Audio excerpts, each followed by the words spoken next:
le chauffard qui a mortellement fauché Antoine Aleno a été remis en liberté et placé sous contrôle judiciaire dans l'attente de son procès. La famille de la victime réagit. C'était en mai 2022. Le monde de la gastronomie française faisait part de sa profonde tristesse à l'annonce du décès de l'un des siens, Antoine Aleno, le fils du chef multi-étoilé Yannick Aleno, et lui-même chef cuisinier propriétaire de son restaurant, est mort à l'âge de 24 ans. Après avoir été percuté dans les rues de Paris, alors qu'il était à scooter, par un homme ivre et sous l'emprise de stupéfiants qui conduisait un véhicule volé, le jeune homme était décédé sur le coup.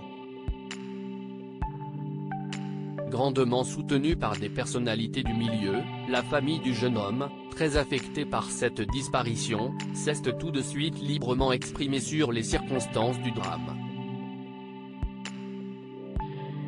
Yannick Aleno, qui avait fait part du deuil impossible qu'il vivait, avait annoncé, quelques mois après la mort de son fils, de la création d'une association pour soutenir les victimes des multirécidivistes.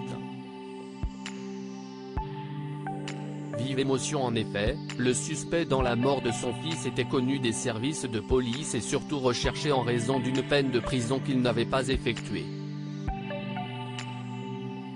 Et si est-il un nouveau rebondissement qui est venu s'ajouter au deuil de la famille ce 23 février lorsqu'on a appris que le suspect, qui avait été placé en détention provisoire à la suite de l'accident, avait été remis en liberté le 15 décembre dernier sous contrôle judiciaire.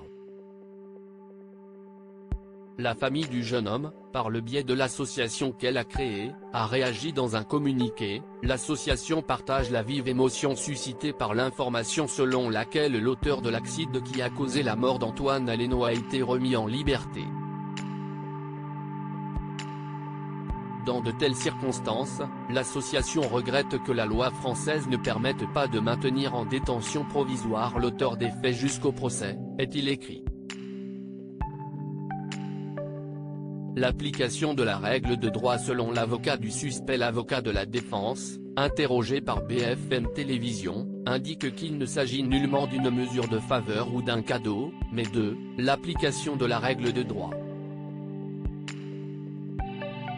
L'enquête continue, des interrogatoires sont intervenus, assure-t-il. Ces derniers jours, l'affaire de la mort d'Antoine Aleno avait connu un regain de médiatisation à la suite de l'accident de la route impliquant Pierre Palmade dans lequel 3 personnes avaient été blessées et une femme enceinte avait perdu son bébé. La mère d'Antoine Aleno avait alors déclaré « Je voudrais qu'il y ait une réelle prise de conscience des inconscients qui prennent le volant alors qu'ils ont bu ou qu'ils ont consommé des stupéfiants. Lorsqu'on prend le volant dans cet état, on a une véritable arme entre les mains. »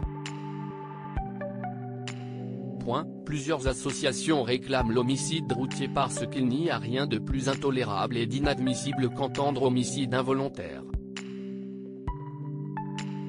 Personne ne force personne à consommer de l'alcool et des stupéfiants. À lire aussi mort d'Antoine Aleno, le chauffard remis en liberté et placé sous contrôle judiciaire dans l'attente de son procès.